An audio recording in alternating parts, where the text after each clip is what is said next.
hundreds of thousands of deaths in the United States every year are attributed to obesity. Now, overtaking smoking is perhaps the main preventable cause of illness and premature death.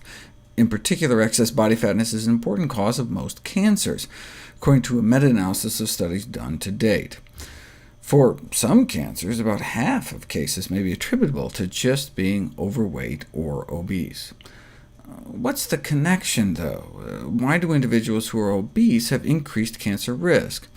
To answer this question, we must consider the biochemical consequences of obesity, like IGF-1. Insulin-like growth factor 1 is a cancer-promoting growth hormone associated with a variety of common cancers in adults, as well as children. Kids who got cancer had about 4 times the levels of IGF-1 circulating in their bloodstream, whereas people growing up with abnormally low levels of IGF-1 don't seem to get cancer at all, 0 cases out of 300 people. I've talked about this cancer-proofing mutation. The role of animal protein intake plays in boosting IGF-1 production from our liver, which may explain plant-based protection from cancer, and how plant-based one has to eat. But our liver is not the only tissue that produces IGF-1. Fat cells produce IGF-1 too. This may help explain this 21st century cancer epidemic caused by obesity.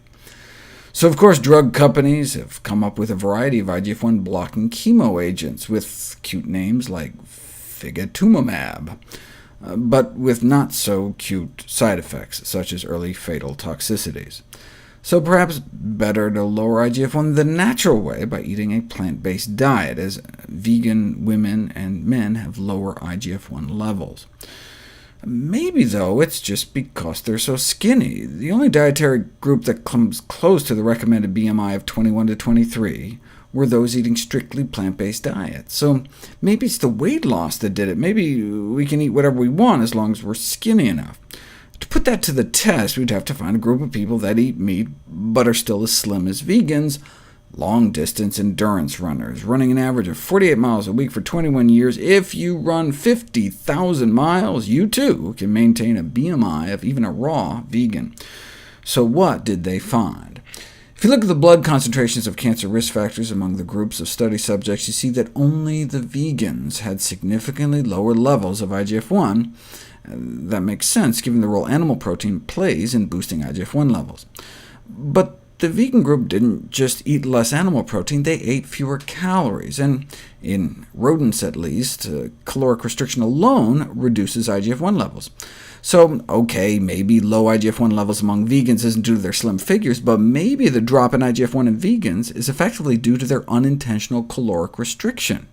OK, so let's compare vegans to people practicing severe calorie restriction. They recruited vegans from the St. Louis Vegetarian Society and went to the Calorie Restriction Society to find folks practicing severe calorie restriction. What did they find? Only the vegan group got a significant drop in IGF-1. These findings demonstrate that, unlike in rodents, long-term severe caloric restriction in humans does not reduce the level of this cancer-promoting hormone. It's not how many calories we eat. Protein intake may be the key determinant of circulating IGF-1 levels in humans, and so reduced protein intake may become an important component of anti-cancer and anti-aging dietary interventions.